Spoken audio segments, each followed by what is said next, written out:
Turning now to the fentanyl crisis in Kern County, faith leaders and healthcare providers are holding a discussion aimed at combating this deadly issue right here at home. Joining us in studio with more on a special outreach event happening tomorrow, we have Pastor David Holt of Church Without Walls and pastoral counselor Tanya Holt. Thank you so much for stopping by. Thank you. So when people hear fentanyl, they just think, oh, that's for people who do drugs all the time, and that's not the case. What are some misconceptions we have about fentanyl? Yes, so there's a lot of accidental overdoses. We actually have a friend that's going to share with a couple of his, he lost 2 of his children back to back to fentanyl overdoses, accidental overdoses. So it's in a lot of counterfeit pills. If people are buying pills, they think they're getting a Norco or a Percocet or something, and I think it's almost 6 out of 10 pills have a potential deadly dose of fentanyl in them if you're buying them off the streets. So it's more than just people that are struggling with that addiction.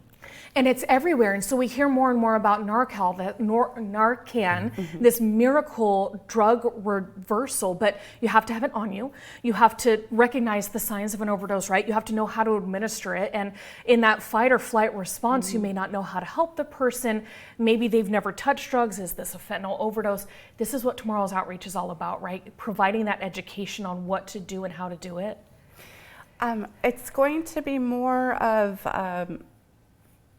the organizations and agencies getting together, panel guests, and we will have Assemblywoman Dr. Jasmeet Baines out to talk about the grant that she awarded many here in Kern County to fight against this. Yeah. And we're going to have District 3 Supervisor Jeff Flores out, and he's going to talk about an initiative that he took last year, or it might have been the beginning of this year, to protect the kids more out in Oildale. Yeah.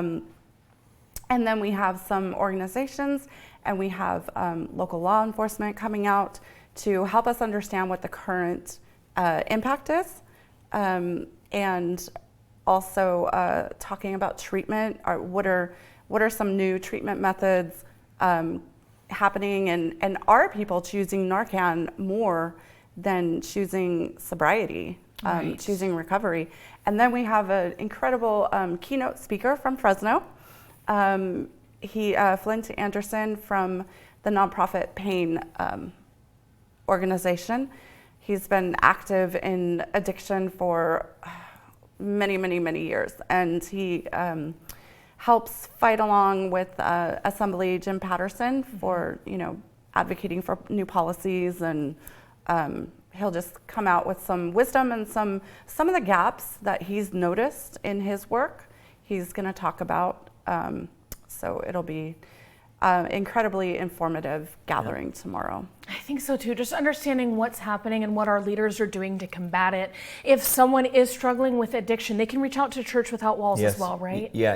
It's really close to our heart in our ministry because we minister to people that are struggling with it. A lot of our brothers and sisters are, and we've lost some. And also personal to me, I struggled with an opiate addiction that the Lord delivered me from 10 years ago. So I can relate personally with that. So if anyone's out there struggling, there is hope. Yes. There's hope to bring you out of that darkness and despair into life and life abundantly. Absolutely. You are on the other side, and proof it is possible. Yes. Thank you so much. Again, knowledge is power. This is all happening tomorrow, 9 a.m. to 2 p.m. Where is it? This will be held at Hodel's, 5917 Knutson Avenue from 9 to 2. Liberty Hall. Liberty Hall. In Liberty Hall. Perfect. And there will be continental breakfast available and lunch available as well. And it's a free event open to the public. Come in and fight back. Yes. Yeah. I love it. Thank you both for stopping by. Thank you so much. You.